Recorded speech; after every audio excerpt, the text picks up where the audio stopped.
Kaiju No.8 is taking the world by storm. Its animation, action, comedy, and most importantly, its characters have really made a good impression on its viewers. But something has been overlooked. Its world building, or better yet, the Japan Anti-Kaiju Defense Force, has been overshadowed by everything else. Kafka's life dream has been to join the Defense Force and take down kaijus. However, he has never been able to pass the qualification exam.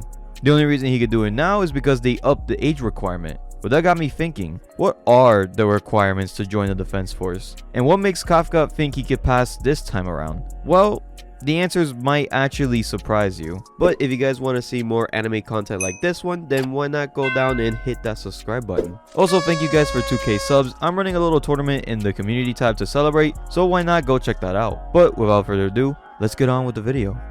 The Japan Anti-Kaiju Defense Force is a military organization that specializes in taking down and neutralizing kaijus, or giant monsters. The force is split up into 16 different divisions, all dealing with different areas of Japan. Eastern Divisions 1 through 4 deal with the Chubu and Kanto regions. Western Divisions 5 through 8 deal with the Chugoku, Kansai, and Shigoku regions. The Northern Division 9 through 12 deal with the Tohoku and Hokkaido regions. And the Southern Divisions 13 to 16 deal with the Kyushu and Okinawa regions. So even though we're following the Defense Force in Japan, other countries might actually have one as well. Or maybe not. The manga hasn't really clarified that yet.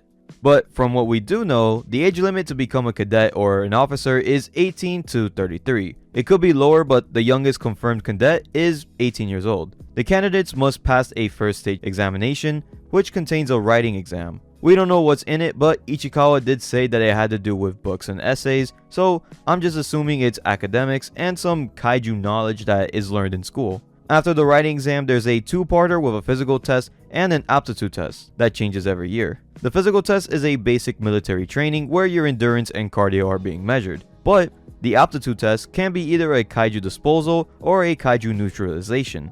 The candidates who pass the exam will then vow to give their life to the force and become cadets, or officers. Cadets can rank up to officers, platoon leaders, division vice captains, and division captains. The physical test consists of running, bear crawls, pull-ups, and a lot more running. But the most important exam is the aptitude test. Kaiju disposal is the most common one for the test, which is basically what Kafka does in his job. But kaiju neutralization is the most difficult task, with the goal is being able to kill all the kaijus in an area and survive. And in Kafka's case, there were 36. The candidates are equipped with a Defense Force suit. The suit is actually a bioweapon made out of kaiju cells and muscle fibers that unleashes combat power. The unleashed combat power indicates how much of the suit's power the user is drawing out. The combat power increases the physical attributes of the wearer, like strength, speed, precision, and reflexes, with the effectiveness adapting to the user. According to a manga, a trained general officer is able to get around 20% of the suit's power, so for a candidate to use just 10% is actually pretty good. The candidates are also given rifles, pistols, and stun grenades to use for eliminating kaijus. The exam is finally over once all the kaijus are eliminated. Now, if you were to join the Defense Force, not only will you have to be academically smart to pass the first exam, but also physically and mentally strong enough to pass the second phase. So this raises the question, why hasn't Kafka passed the exams? Because of the manga, we know that Kafka and Mina both had the same amount of time to study and prepare for the exams. Kafka has failed 4 times before Mina was even old enough to enter the exams. And when she did, she passed on her first try, while Kafka added another failure to his list. 9 years later, Mina is strong enough to be a division captain, while Kafka just gave up. Kafka was smart enough to pass the first exam in every attempt, but was never able to pass through the second stage. This time around, Kafka did poorly in the physical test, but blamed it on his age, so he's implying that he did this way better when he was younger. We could also assume that Kafka had never done the aptitude test, since Ichikawa was the one to inform him about the 2 options, plus the fact that he's never tried on a combat suit before. The final part of the exam must have been a lot different, or maybe it was an aptitude test, just not disposal or neutralization. So we don't know if the exam was actually easier or harder than before. But we do know that Kafka has a better chance at passing the exam now than before, even without his kaiju transformation. Not only can he use his previous failed attempts to give him the upper hand, but he now has 2 big advantages going into the exam. First off, his experience at Monster Sweeper Incorporation means that he has the knowledge of the anatomy of different kaijus. He knows their strengths, their weaknesses, and knows where their core or heart is. This knowledge gives him a huge advantage to not only against the kaijus but against the cadets in the exam as well. With that knowledge, he could be a huge asset to any team that he's a part of. Which leads to his second strength, his teamwork. During the exam, the candidates are not only monitored and scored by their kills, but their actions too. Instead of focusing on killing the most kaijus, Kafka was able to provide to other cadets using his knowledge regardless if they wanted it or not. He's known for his teamwork and support even in the first disposal scene of the anime. So, in the exam, he knows he can't do much damage or hold heavy weapons, so he gives them strategies to help. Now, there is another reason why he could pass the exam this time, but I'll have to go into spoilers.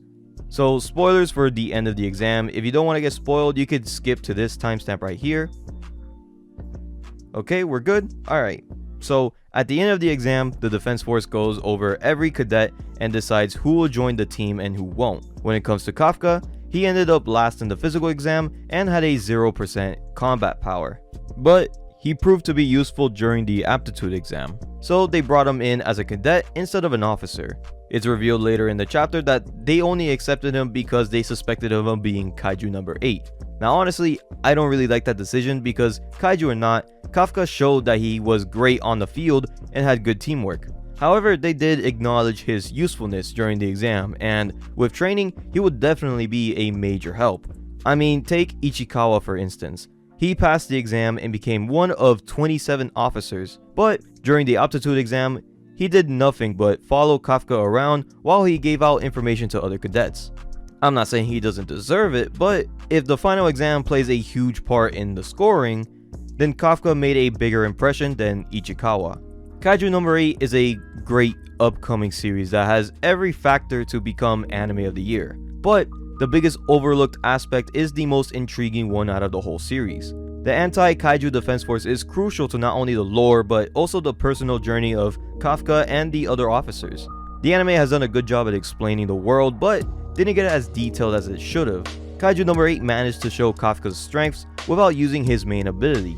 There's no doubt that even without his kaiju form, he had potential to very well change his own fate and become the future of the Defense Force. But thank you guys for watching this video. I hope you really enjoyed it, and if you want more anime content like this, then why not hit that subscribe button?